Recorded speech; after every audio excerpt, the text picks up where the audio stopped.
aumentar su pertinencia, mejorar esa institución, impulsar su prestigio, para que queremos una facultad prestigiosa. Bueno, entre más prestigiosa la facultad, los estudiantes tendrán facilidad de tener empleo, pero los profesores nos entendemos mejor y tenemos más facilidad de captar mejor personal, etcétera, etcétera. El prestigio universitario es importante, tenemos que buscar la forma de impulsarlo.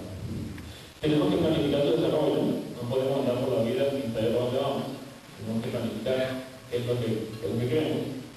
Y por supuesto tenemos que preservar su autonomía, y ese es muy importante, ¿cierto? Ahora, la autonomía desde mi punto de vista no se preserva solamente quitando yo tengo autonomía por irse la ley, no, hay que defenderlo y defender las cosas, pero hacer las cosas bien, para tener herramientas para poder defender esa autonomía. Creo que eso es importante.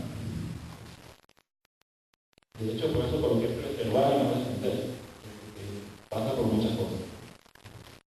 Bueno, ¿cuáles son las directrices principales de este plan de gestión? ¿Cómo pensamos que es lo primordial que tenemos que hacer para llegar a esos objetivos que estamos planteando? Pero primero tenemos que hacer una planificación pertinente, es decir, tenemos que planificar adecuadamente qué acciones vamos a realizar en la facultad, qué tareas vamos a hacer, cómo las queremos hacer.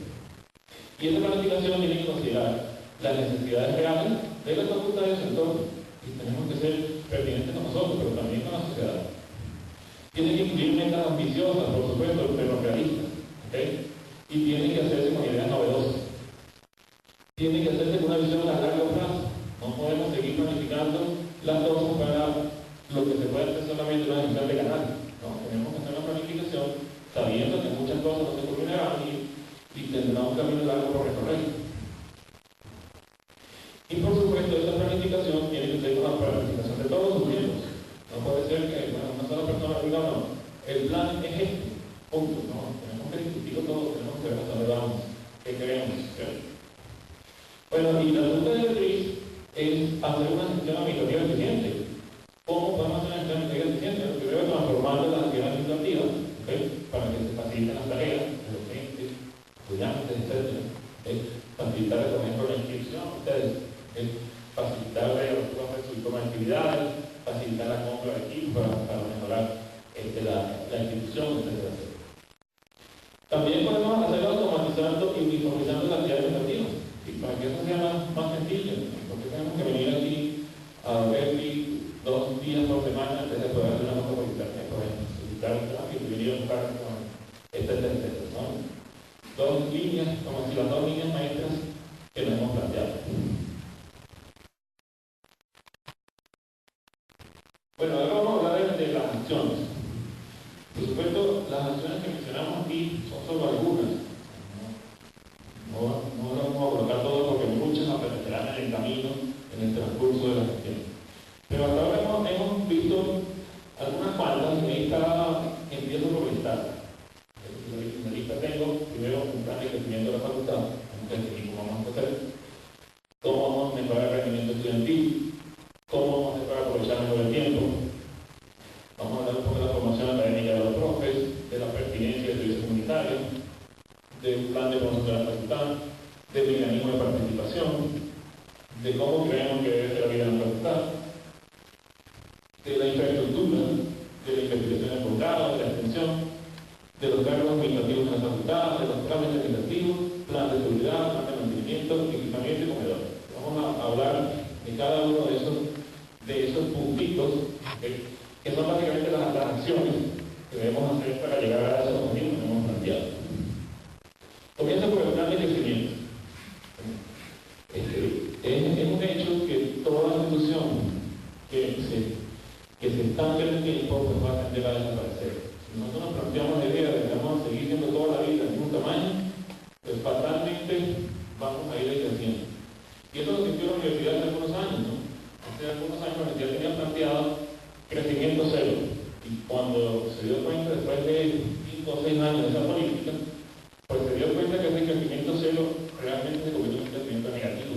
Y eso es natural, toda institución que se estanca, y me fijo que el crecimiento es cero, seguro que para las empresas, en instituciones públicas y por supuesto en esta facultad.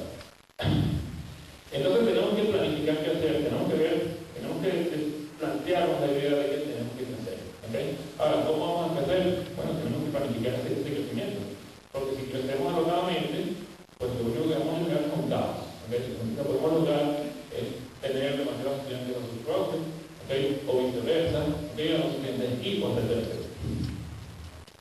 Para ese rendimiento podemos establecer herramientas que nos permitan determinar la capacidad real de la facultad y su esfuerzo. Y una vez que tengamos definida esta capacidad, pues tenemos que decir, bueno, ¿cómo tenemos que hacer entonces para crecer?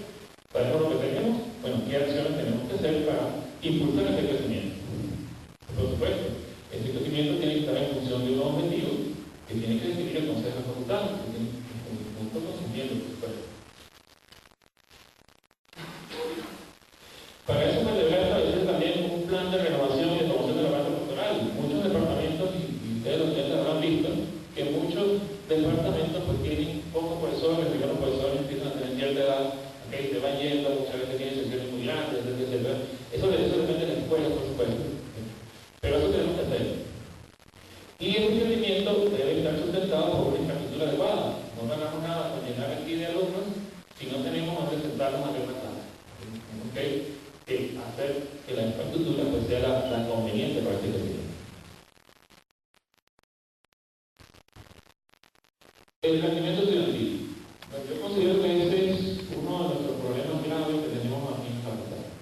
¿Cómo hacemos para mejorar ese rendimiento estudiantil que de alguna manera pues, está generando un repensamiento y nos obliga a reducir la capacidad de oferta de curso? De más tiempo tardan nuestros estudiantes en graduarse, menos gente podemos admitir, porque de alguna manera estamos ocupando un puesto. Esa tarea, por supuesto, de mejorar el rendimiento estudiantil es difícil, pero tenemos que hacer algo. Si nos planteamos la idea de que es difícil, entonces no hagamos nada, entonces nunca saldremos de nuestro problema. Debemos para eso primero partir de un análisis de rendimiento. Analizar, bueno, el rendimiento como es muy malo, es bueno, es desastroso, lo comparamos con las instituciones mundiales, bueno, comparado con otras instituciones será igual, será peor, será mejor. Analicemos cómo es ese rendimiento y analicemos sus causas. Veamos, bueno, qué cosas pueden haber hecho o pueden haber incluido en ese rendimiento. Pueden haber muchas razones, mala base, mala motivación. Todas esas cosas que tenemos que hacer de una vez en profundo y definir o intentar definir las causas, que por supuesto no es fácil, pero bueno, tenemos muchas herramientas, la estadística, por ejemplo, nos puede decir cómo es el rendimiento y qué causas pueden haber. Un análisis serio, inclusive conversar con todos ustedes, bueno, ¿por qué usted no tiene un buen rendimiento?